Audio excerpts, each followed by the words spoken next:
Hello guys, ഇന്നതേ ഞങ്ങൾ എല്ലാവരും കൂടി ഒരു ഷോപ്പിങ്ങിനായിട്ട് ഇറങ്ങിയിരിക്കുകയാണ് മണ്ണാർക്കാട്ടേക്ക്. ഷോപ്പിംഗ് എന്ന് പറയാൻ മാത്രമൊന്നുമില്ല, എനിക്ക് ഫ്രെയിം എടുക്കാനുണ്ട്. ഫ്രെയിമിന് ഓർഡർ ചെയ്തിട്ടുണ്ടായിരുന്നു, അപ്പോൾ അതെടുക്കണം. അതുപോലെ തന്നെ ചേച്ചിമാർക്കും അമ്മയ്ക്കും പൂരത്തിനായിട്ടുള്ള ഡ്രസ്സ് എടുക്കണം. എനിക്കും അച്ഛനും പൂരത്തിന് ഡ്രസ് കോഡ് ഉണ്ട്. പിന്നെ അതല്ലാതെ 2 ഡ്രസ്സ് സ്റ്റിച്ച് ചെയ്യാനും കൊടുത്തിട്ടുണ്ട്. അപ്പം നമുക്കുള്ളത് എന്തായാലും ആദ്യം തന്നെ സെറ്റായിട്ടുണ്ടാകും. അപ്പോൾ ഇന്ന് വന്നിട്ടുള്ളത് ഇവർക്ക് എടുക്കാൻ വേണ്ടിയിട്ടാണ് കേട്ടോ. ഡ്രസ്സ് എടുക്കാനാണ് പറഞ്ഞിട്ട് എന്താ ഈ ഹൈപ്പറിൽ കയറുമെന്ന് വിചാരിക്കേണ്ട, നമുക്ക് കുഞ്ഞാ ചേച്ചിനെയും കൂടിയും കൂട്ടാനുണ്ടായിരുന്നു. അപ്പോൾ അവിടുന്ന് എന്താ കുഞ്ഞാ ചേച്ചിനെയും വിളിച്ചിട്ടുണ്ട്. ഇനിയാണ് ഞങ്ങൾ ഡ്രസ്സ് എടുക്കാനായിട്ട് പോകുന്നത്. ആദ്യം പോയത് പരാഗിലേക്കാണ് കേട്ടോ. പരാഗ് പോയിട്ട് ചേച്ചിമാർക്ക് മെറ്റീരിയൽ എടുക്കാം, എന്നിട്ട് സ്റ്റിച്ച് ചെയ്യാമെന്നുള്ളൊരിത് കൊണ്ടാണ് പരാഗ് പോയത്.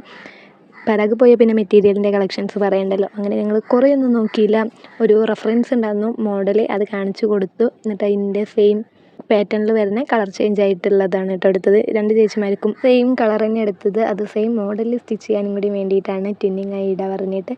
അങ്ങനെ ദേ അവിടുത്തെ ഷോപ്പിംഗ് എല്ലാം കഴിഞ്ഞ് ഞാൻ വേഗം വന്നിട്ടുള്ളത് പ്രണവിക്കാണ്. നമുക്ക് ഫ്രെയിം എടുക്കാനുണ്ടായിരുന്നു. അപ്പോഴേക്ക് അമ്മയും ചേച്ചിയും സാമിയിൽ കയറിയിട്ടുണ്ട് അമ്മയ്ക്ക് ഡ്രസ്സ് എടുക്കാൻ വേണ്ടിയിട്ട്. ആ ടൈമിൽ ഇതേ ഞാൻ ഫ്രെയിം എടുക്കാനായിട്ടാണ് വന്നിട്ടുള്ളത്. അതുപോലെ തന്നെ പ്രിൻ്റ് എടുക്കാൻ ആദ്യം തന്നെ അയച്ചു കൊടുത്തിട്ടുണ്ടായിരുന്നു. ആ ടൈമിൽ പോയി നമ്മൾ ഫ്രെയിമും റാപ്പ് ചെയ്യാൻ വേണ്ടിയിട്ട് പേപ്പറൊക്കെ വാങ്ങിയിട്ടുണ്ടായിരുന്നു.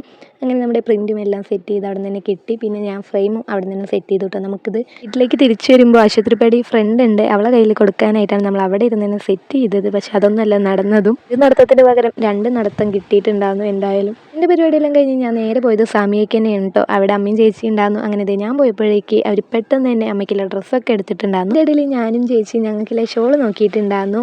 നമുക്ക് ഷോൾ കിട്ടിയിട്ടുണ്ടായിരുന്നു. നമുക്ക് ഇവിടെ നിന്നും കിട്ടിയില്ല. പിന്നെ ഞങ്ങൾ നേരെ വീട്ടിലേക്ക് പോരുകയാണ് ചെയ്തത്. അപ്പോൾ ഇന്നത്തെ വ്ളോഗ് ഇഷ്ടപ്പെട്ട ലൈക്ക് ചെയ്യുക. Okay bye.